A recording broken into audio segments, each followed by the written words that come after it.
যতক্ষণ পর্যন্ত আমাদের দাবি বাস্তবায়ন না হবে ততক্ষণ পর্যন্ত আমরা এই রাজপথে অবস্থান করব।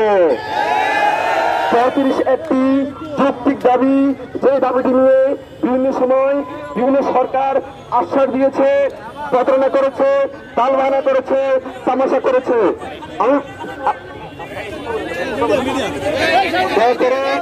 কথা বলবো না। আমরা বলতে চাচ্ছি আমাদের একটি ঘোষণা 35 রাজপথ থেকে আদায় হবে। রাজপথ থেকে 35 বাস্তবায়ন করে আমরা রাজপথে ফিরবো, আমরা ঘরে ফিরবো। কারণ বলেছে এই সরকার, আমরা জানি এই সরকার জনগণের সরকার, এই সরকার ছাত্র জনতার সরকার। তাই বলতে চাচ্ছি, আমরা বলেছি যে আমরা কোনো বাতাসের আশ্বাসে বিশ্বাস করি না, আমরা কোনো বাতাসের কথায় বিশ্বাস করি না। আমাদেরকে সরাসরি এখানে এসে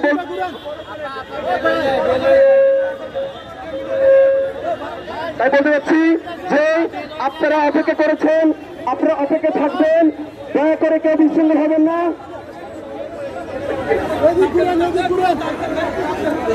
আমাদের পরবর্তী কার্যক্রম সম্পর্কে আমাদের যে আমরা ঘোষণা দিতে যাচ্ছি, পরবর্তী পদক্ষেপ সম্পর্কে ঘোষণা দিবেন আমাদের অন্যতম সমন্বয়ক রাসেল মাহমুদ। প্লিজ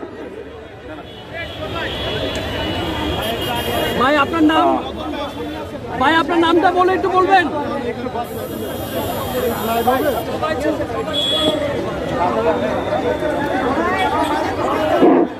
ভাই আপনার নামটা বলে বলবেন। আসসালামু আলাইকুম।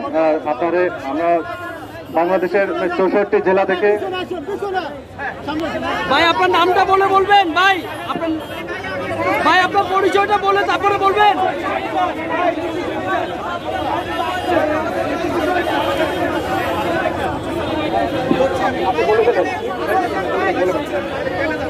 ভাই আপনার পরিচয়টা বলে। আপনারা সাংবাদিক ভাইয়েরা, আপনাদেরকে অবশ্যই ধন্যবাদ জানাচ্ছি, আপনারা ধৈর্যের সহিত এখানে অবস্থান করছেন।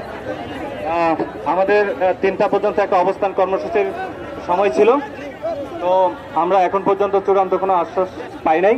তবে আমরা কূটনৈতিকভাবে যোগাযোগ করে যেটুকু জানতে পেরেছি, তারা আমাদেরকে বলেছেন যে একটা বৈষম্য বিরোধী বৈষম্যহীন একটি কমিটি গঠন করে আমাদেরকে পরবর্তী একটা আশ্বস্তের জায়গায় ঘোষণা দিবে। তো আমরা সেটা, আমার সাথে যখন কথা হলো আমি বলছি না, আমরা যেহেতু ছাত্র জনতার এখন সমাবেশ, আমরা এখানে অনেকজন দায়িত্বশীল আছি, সবার সিদ্ধান্তের ভিত্তিতে আমরা আপনাদের এই সিদ্ধান্ত মানি না। আমরা চাই এখানে আপনাদের উপর মহল থেকে একটি বিশ্বস্ত টিম আমাদের সাথে এসে কথা বলে চূড়ান্ত যে প্রজ্ঞাপন সেটা কবে দেওয়া হবে সেই ব্যাপারে এখানে একটা সময় নির্ধারণ করে দেওয়া। আমরা যখনই চূড়ান্ত আশ্বস্ত পাবো ততক্ষণ পর্যন্ত আমরা এখানে অবস্থান করব শান্তিপূর্ণ এবং শৃঙ্খলার সাথে। আপনারা অবশ্যই অনেক ধৈর্যের পরিচয় দিয়েছেন, আমরা কথা বলছি, আপনারা কথা শুনবেন।